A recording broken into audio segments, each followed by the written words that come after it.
Manghit na sila libre. O libre, basta na, manghits na. Nagdagko kay sweldo. Bito ba? Dako sila sulo. Ay, dili na sila minimum na. Ha? Minimum raman na sila. Manila rate. Ah, Manila rate na sila dayon. Ilang pamilya na kung sa Caliprano, nanay presento. ay, kayo. Imbes 100%, imo 80 na lang. Walang 20 bang. Ay kini ra day mga kuan kini ra day Utility. mga sanitation na nasa may tag Cagayan rate. Oo, Pero kada mga pro day mga mahal din na sila. Manila rate na sila.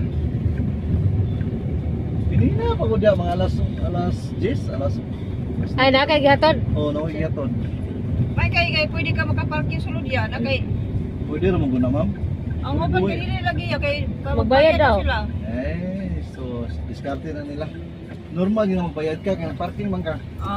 Ay sakto gid ay magbayad gid ay. Oo, magbayad ka. Pero dili ra ingon dako unsa per oras or adlaw na na.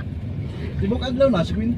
Ay, okay ra, Ay, di, kung abitong dako. may oras. Niliway. Bay oras kung di ka mo gawas. Oo. Kung magpaiso kag ticket, mo gawas ka, di balik kag sulod ka na. Tibok adlaw na, pero kung di ka mo sulod ka dayon, ang imong oras, alas 9 sa buntag, di gawas kag alas 4, bay oras na siya. Mong bayaran. Okay, murag taas man kayo no. Oo. Kay kadalasan kung maghatod aga na mag-taxi may paingon ra ba nga gansi daw sila kay wa na sila pasahero. Ay, sa Pauli. ko ana ma'am. Ayaw ko ana. Kay Ay ko anang diskarte nila. Mayon ay sila ma'am. Gansi man mi ma'am kay pagbalik way sulod. Ay na lang dong. Ngita miglayan, di ba? Mayon na sag. Sige na lang ma'am. Okay lang ma'am. Di ba mo ana man na.